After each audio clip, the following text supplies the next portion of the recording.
Called cease fire के सिर्फ 20 दिन के अंदर ही भारत ने मोहम्मद यूनुस का बाजा बजा दिया है। सिर्फ 20 दिनों के अंदर ही भारत ने ऐसे हालात पैदा कर दिए हैं कि बांग्लादेश का आधा बिजनेस सिविल सर्वेंट से लेकर टीचर्स तक सड़कों पर आकर यूनुस को हटाने की मांग कर रहे हैं। आर्मी चीफ यूनुस को जल्द ही चुनाव कराने की धमकी दे रहे हैं। भारत से ढूंढ ढूंढ कर बांग्लादेशियों को कान पकड़ पकड़ कर उनके भिखारी मुल्क वापस भेजा जा रहा है। जो तटपुंजिया बांग्लादेश भारत को चिकन नेक की धमकी दे रहा है, आज उसे हिमंता बिस्वा शर्मा के जरिए ये मैसेज भी दे दिया गया कि बेटा हमारी छोड़ो, तुम्हारे बांग्लादेश में तो खुद दो चिकन नेक है, अगर वो टूट गए तो पूरा बांग्लादेश वापस से जी हाँ। ये सारी हलचल हुई है सिर्फ 20 दिनों के अंदर और आज हालात ये है कि ठगों का सरताज मोहम्मद यूनुस कभी भी देश छोड़कर भाग सकता है। तो आखिर क्या किया भारत ने इन 20 दिनों में? ऐसा क्या हुआ कि जो बांग्लादेश भारत को धमकी दे रहा था उसकी आर्मी खुद यूनुस को धमकी दे रही है? आखिर ऐसा क्या हुआ कि जो बांग्लादेश के लोग साल भर पहले मोहम्मद यूनुस के सत्ता में आने का जश्न मनाने के लिए सड़कों पर आए थे, वही लोग आज उसी यूनुस को हटाने के लिए सड़कों पर आ गए हैं? तो क्या हुआ है, ये पूरी कहानी आज की वीडियो में आपको डिटेल में समझाएंगे। लेकिन उससे पहले आपके फायदे की एक इंपॉर्टेंट बात, लग्जरी कार जब आप रास्ते पे जाते हुए देखते हो तो आपको भी लगता है ना किसी दिन ये अपनी होनी चाहिए। मिल सकती है आपको प्रोबो से। पहली बात तो ये कि प्रोबो एक लीगल स्किल बेस्ड गेम है, बेटिंग ऐप नहीं है। सिस्टम सिंपल है। यहाँ पर आपको अपनी क्रिकेट की नॉलेज से सवालों का हाँ या ना में जवाब देना है। आप देखो, एक सवाल आपको मिलेगा कि क्या पंजाब आज जीतेगी बेंगलुरु के सामने? क्या बेंगलुरु पहले 3 ओवर में 36 या उससे ज्यादा रन बना पाएगी? और सिर्फ कैश ही नहीं, प्रोबो पे चल रहे हैं बड़े give Awez, iPhones, luxury cars, bikes. जितना ज्यादा ट्रेड करोगे उतना ज्यादा जीतने का चांस। 4 करोड़ से ज्यादा यूजर्स अपनी नॉलेज और स्किल से डेली रियल रिवॉर्ड्स कमा रहे हैं। कैटेगरीज बहुत सारी यहाँ पर, पॉलिटिक्स, स्पोर्ट्स, क्रिप्टो, इकोनॉमी, बहुत कुछ। वीडियो के डिस्क्रिप्शन में जो अभी जब वीडियो बना रहे थे पंजाब खत्म नहीं हो गई, 100 रन में ऑल आउट हो गई, लेकिन देखते हैं अभी मैच बचा हुआ। स्पेशल लिंक है, उस पर क्लिक करके प्रोबो डाउनलोड करोगे तो साइन अप बोनस भी मिलेगा। इसलिए क्रिकेट के सिर्फ फैन मत बनो, एक्सपर्ट बनो और प्रोबो पर जीतो cash and classy rewards. Video में आगे बढ़ते हैं। तो दोस्तों, एक पुराना जोक है। एक बार एक चूहे और हाथी का आमना सामना होता है। चूहा हाथी से पूछता है कि भाई तू इतना बड़ा है, तेरे एक पूंछ भी है, बता तो सही कि तू है कौन? इस बार हाथी चूहे को जवाब देता है कि भाई मैं हाथी हूं और मुझ में बड़ी ताकत है। इस बार हाथी उससे पूछता है चूहे से कि तू कौन है? तो चूहा जवाब देता है कि भाई हूं तो मैं भी हाथी, मगर आजकल मेरी सेहत थोड़ी कमजोर चल रही है, देखो तुम्हारी तरह मेरी पूंछ नहीं। कोई हर्ज नहीं है कि मोहम्मद यूनुस और बांग्लादेश वही चूहा है जो पता नहीं क्यों खुद को हाथी समझ बैठा है। मगर भारत ने सिर्फ 15 दिन में ही इस चूहे को उसके बिल में बंद कर दिया है। भारत ने सबसे पहले कहा कि बेटा तुम बहुत फुदक रहे हो, कभी चिकन नेक की बात करते हो, कभी भारत की सीमा के पास बांग्लादेश में पुराने हवाई अड्डे को चाइना को देने की बात करते हो, कभी तुम्हारे मच्छर नेता ग्रेटर असम का नक्शा जारी करते हैं, चलो तुमको निपटाते हैं। चलो भाई देखो अपने क्या कर सकते।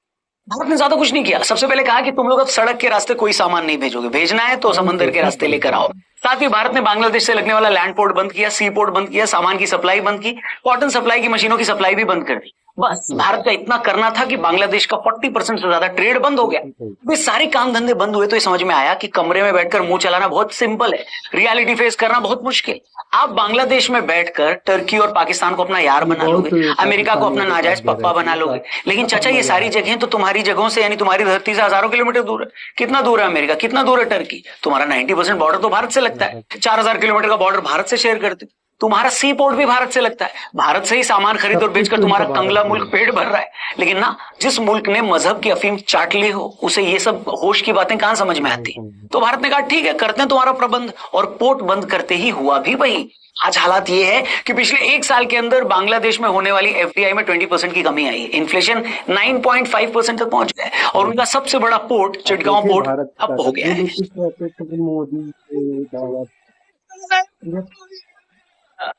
लेकिन चचा को ऐसे तुम थोड़ी ना पूरा पेल के रख दिया भारत ने।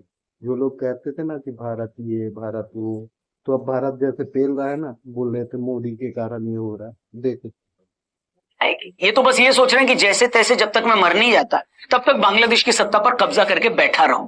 शेख हसीना के जाने के बाद जब पिछले साल अमेरिका ने यूनुसवा के गले में पट्टा डालकर उसे बांग्लादेश की सत्ता पर बिठाया था, तब से ये जोकर बोल रहा था कि मैं देश में पॉलिटिकल सुधार करूंगा, जर्नलिस्टिक फ्रीडम बढ़ाऊंगा, जुडिशरी में सुधार करूंगा। लेकिन ये ग्रोसरी वाले चचा ने इन 10 महीनों में हिंदुओं पर जुल्म करने और कट्टरपंथियों को जेल से निकालने के अलावा और कुछ नहीं किया। पहले प्रॉमिस किया था कि दिसंबर 2025 तक बांग्लादेश में इलेक्शन करा देंगे, मगर अब इलेक्शन कराने का नाम ही नहीं ले रहे हैं। बोल रहे हैं कि माहौल अभी सही नहीं है, नेक्स्ट ईयर जून 2026 में चुनाव कराऊंगा।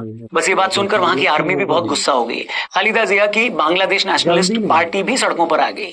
वो ये बोल रहे हैं कि ये सब क्या रायता है और ये चाहता क्या है। और जब मैं आपको बताऊंगा कि चचा चाहते क्या है, उनका प्लान क्या है, आप हैरान रह जाओगे। अरे बाप रे, ये तो खोल रहा है। याद होगा कि पिछले साल जब शेख हसीना का तख्ता पलट किया गया तो उन्होंने कहा था कि अगर मैं अमेरिका को सेंट मार्टिन आइलैंड दे देती तो मेरी कुर्सी बच जाती। अब आप इस बात को ध्यान से सुनिए, फिर आपको समझ में आएगा कि मोहम्मद यूनुस कितना खतरनाक आदमी है। आपको बता दें, बांग्लादेश के साउथ में सेंट मार्टिन आइलैंड, ये आइलैंड म्यांमार के बॉर्डर से कुछ किलोमीटर दूर है। दरअसल काफी टाइम से अमेरिका की इस आइलैंड पे नजर है। अमेरिका को लगता है कि अगर बांग्लादेश ये आइलैंड उसे दे दे तो वो इस जगह से पूरे साउथ एशिया में अपना दबदबा बना लेगा। वो इसी जगह से, यानी अमेरिका इसी जगह से चाइना को भी कंट्रोल कर लेगा और इसी जगह से वो भारत पर भी प्रेशर बना लेगा। अब अमेरिका ये आइलैंड कई सालों से लेना चाह रहा है, मगर बांग्लादेश इसके लिए रेडी नहीं हुआ। इसी के चलते शेख हसीना का तख्ता पलट भी करवाया गया। हैरानी की बात यह है कि शेख हसीना का तख्ता पलट करवाने के बाद अमेरिका ने इस जगह पर सीधे मोहम्मद यूनुस को लाकर बिठा दिया, जो कि कई सालों से रह भी अमेरिका में रहा है। अब इन्हीं मादरणी यूनिसवा के भरोसे अमेरिका बांग्लादेश में कई काम करवाना चाह रहा है, जिसमें पहला काम सेंट मार्टिन आइलैंड पर कब्जा करना है और दूसरा काम है बांग्लादेश और म्यांमार के बीच रखाइन कॉरिडोर बनाना।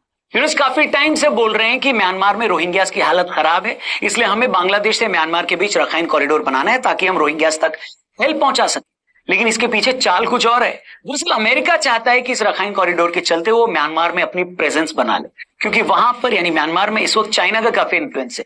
वो अमेरिका को बर्दाश्त नहीं है, इसलिए यूनुसवा बार बार रखाइन कॉरिडोर की बात कर रहा है। पर फैक्ट ये दोस्तों कि अमेरिका ऐसा करने के लिए यूनुस को बोल रहा है। खबरें तो यहां तक है कि इस काम के बदले यूनुस को अमेरिका से कई $100 मिलियन भी मिलने की बात चल रही है। ये पैसा यूनुस अपनी ग्रामीण बैंक वाले एनजीओ के जरिए ले सकता है। आर्मी का नाम ये दोनों ही बातें बांग्लादेश की आर्मी को भी बर्दाश्त नहीं है। उन्हें लगता है कि अगर हमने ये कॉरिडोर बना दिया तो म्यांमार से हमारी सिक्योरिटी को थ्रेट हो जाएगा, वहां से बहुत सारे घुसपैठिए आ जाएंगे। यही बात आर्मी सेंट मार्टिन आइलैंड को लेकर भी सोचती है। लेकिन यूनुसवा की खुद की तो कोई औकात है नहीं। जब यूनुस को कुर्सी पर बिठाया अमेरिका की डीप स्टेट ने है तो वही करेगा ना जो अमेरिका चाहेगा। इसलिए ये चाहते हैं कि मुझे 1 साल का टाइम और मिल जाए ताकि मैं अपने बचे खुचे एजेंडे लागू कर दूं, फिर इसके बाद लाखों करोड़ों डॉलर्स लेकर वापस अमेरिका भाग जाऊंगा। पता है हराम हो। इसलिए मैं कहता हूं दोस्तों, चाहे पाकिस्तान हो या बांग्लादेश, चाहे आसिम मुनीर हो या मोहम्मद यूनुस, ये लोग चाहे इस्लाम की कितनी भी बातें क्यों न कर, असल में इन लोगों को सिर्फ खुद की सत्ता से मतलब। आसिम मुनीर ने खुद को एक्सटेंशन दिलवाने के लिए, अपनी पकड़ पाकिस्तान में स्ट्रांग करने के लिए हिंदुस्तान में 28 हिंदुओं को मरवा दिया। इसी मुनीर की वजह से आज टूरिज्म पर डिपेंड रहने वाले लाखों कश्मीरी भूखे मर रहे हैं, मगर उससे इसको कोई फर्क पड़ा नहीं पड़ा। वो तो आज खुद को फील्ड मार्शल बनवाकर शहबाज शरीफ की भतीजी से अफेयर चला रहा है, और मर कौन रहा है? कश्मीरी। उसी तरह यूनुस भी पिछले 1 साल से भारत के खिलाफ जहर उगल रहे हैं। उनकी इसी जहर की वजह से बांग्लादेश में आज काम धंधे चौपट हो गए, महंगाई बढ़ गई है। बांग्लादेश चीन से लेकर जापान तक $1-1 बिलियन के लिए कटोरा फैला रहा है उनके सामने। लेकिन यूनुस को फर्क पड़ा? बिल्कुल नहीं पड़ा। वो तो 1 साल का और एक्सटेंशन लेकर अमेरिका से लाखों डॉलर की रिश्वत लेकर मजे में है। मतलब दोनों ही इस्लाम की बात करते हैं और इन दोनों की वजह से ही इस्लाम को मानने वाले आज मुश्किल में है। और ऐसा नहीं कि ये बात बांग्लादेश की आर्मी नहीं समझ रही है। बांग्लादेश की आर्मी को भी पता है कि भारत ने जब 2 दिन में पाकिस्तान का बाजा बजा दिया था तो हमें तो 13 मिनट में खत्म कर देंगे। इसलिए ऐसा लगता है कि भारत सरकार ने बांग्लादेश के आर्मी चीफ को बिस्मिल का संदेश पहुंचा दिया कि इस बुढ़ऊ को निपटाओ, ये खुद तो मरेगा, बांग्लादेश को भी मरवाएगा। तभी आप देखिए बांग्लादेश में मोहम्मद यूनुस पर कांस्टेंट प्रेशर बढ़ने लगा। अभी चलिए बांग्लादेश में 1000 सिविल सर्वेंट्स भी सड़कों पर आ गए हैं और उसके पीछे भी यूनुस की मक्कारी है। यूनुस की सरकार दरअसल सिविल सर्वेंट्स को लेकर एक ऑर्डिनेंस ले आई है कि अब से सरकार जब चाहे किसी भी सिविल सर्वेंट को बिना नोटिस दिए हटा सकती है। इसके पीछे बुढ़ऊ की सोच ये है कि जो भी सिविल सर्वेंट शेख हसीना से हमदर्दी रखते हैं या जिनकी बाह मरोड़ना उतना आसान नहीं है, उन्हें हटाया जाए। लेकिन उनकी इस घिनौनी सोच से बांग्लादेश के 18,000 सिविल सर्वेंट्स नाराज है, वो सड़कों पर आ गए। इस फैसले के खिलाफ सेक्रेटरीट में प्रदर्शन हुए। इस प्रदर्शन में स्टूडेंट यूनियंस और कई पॉलिटिकल पार्टीज भी शामिल हो गई हैं। इसी वक्त बांग्लादेश में प्राइमरी टीचर्स का भी एक आंदोलन चल रहा है। ये लोग हाई स्कूल के टीचर्स के बराबर अपनी सैलरी को लेकर प्रदर्शन कर रहे हैं। कुल मिलाकर जिस तरह पिछले साल जून जुलाई में शेख हसीना के खिलाफ लोग सड़कों पर आ गए थे, आज वैसा ही गुस्सा मोहम्मद यूनुस को लेकर भी है। इसी से घबराकर यूनुस फिर से एंटी इंडिया कार्ड खेल रहे हैं।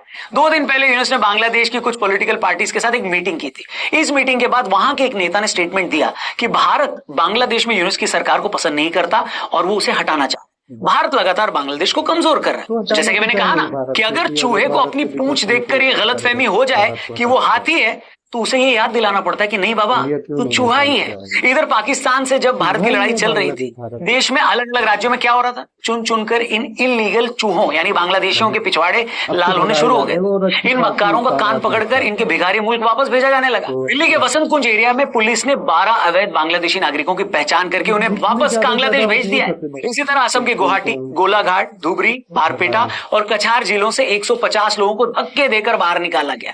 अहमदाबाद क्राइम ब्रांच ने कुछ दिन पहले 15 अवैध बांग्लादेशियों को डिपोर्ट किया। ये लोग फर्जी डॉक्यूमेंट्स के सहारे भारत में रह रहे थे और नाबालिग लड़कियों के साथ सेक्स रैकेट तक चला रहे थे। वहीं महाराष्ट्र एटीएस ने मुंबई, नासिक, अकोला, नांदेड़ और औरंगाबाद से 43 अवैध बांग्लादेशी नागरिकों को गिरफ्तार किया। इनके पास फर्जी आधार कार्ड और वोटर आईडी कार्ड मिले। इसी तरह मध्य प्रदेश के जबलपुर के डुमना एयरपोर्ट के पास एक संदिग्ध बांग्लादेशी नागरिक को गिरफ्तार किया। अब इस तरह एक एक अवैध बांग्लादेशी को वापस भेजने से बांग्लादेश की लाल हुई पड़ी है। उनकी सेना भी इससे काफी परेशान है। बांग्लादेश की बॉर्डर फोर्स ने इस पर चूंचा की तो बीएसएफ को गोली तक चलानी पड़ी। कुल मिलाकर भारत के इन तेवरों से बांग्लादेश और उनका महालालची ठग यूनुस बहुत परेशान है। उनके पेट में काफी दर्द हो रहा है। 1 साल हो गए इस ठग को बांग्लादेश की कुर्सी पर बैठे। न तो इस दौरान बांग्लादेश में कोई सुधार हुआ है और न ही अमेरिका को कोई एजेंडा लागू हुआ है। ऊपर से भारत ने इनका हुक्का पानी भी बंद कर दिया है। इनके चोरों को कान पकड़ पकड़ कर वापस इनके घर भेजना शुरू कर दिया है। इन सब के चलते हालत ये है कि या तो यूनुसवा किसी अच्छे से गंदे नाले को देखकर उसमें छलांग लगा देगा या रात के अंधेरे में आर्मी ही उनकी सलवार में डंडा डालकर उसे छत पर टांग देगी। माहौल बन चुका है, बस देखना है कि ये सब होता कब है। आप बताओ कमेंट करके क्या लगता है, भारत को बांग्लादेश के साथ क्या सुलूक करना चाहिए? क्या पाकिस्तान की तरह इनको भी 2 रैपट पड़ने चाहिए, या फिर जब तक एक एक बांग्लादेशी जो इलीगल तरीके से भारत में रह रहा है उसे जब तक वापस भेज नहीं दिया जाता तब तक ये रुकना नहीं चाहिए? वैसे आपने भी ऑब्जर्व किया होगा अपने अगल बगल जहां भी जिस भी इलाके में आप रहते हैं, क्या आपको शक है कि कोई बांग्लादेशी वहां गलत तरीके से रह रहा है? तो प्लीज पुलिस को जरूर रिपोर्ट करें और उस बारे में कमेंट करके जरूर बताएं कि किस इलाके में आप रहते हैं और कहां आपको शक है कि आपके अगल बगल ऐसे इलीगल तरीके से लोग रह रहे हैं। बाकी जाने से पहले एक बार फिर से याद दिला दूं, मौके पे चौका लगाना, प्रोबो डाउनलोड करना, डिस्क्रिप्शन में लिंक दिया है, बहुत सारे प्राइजेस। अगर आपको ये वीडियो अच्छी लगी तो प्लीज चैनल को सब्सक्राइब कर दे, वीडियो को लाइक कर दे और ऐसी वीडियो देखने के लिए बेल आइकन घंटे की बटन दबा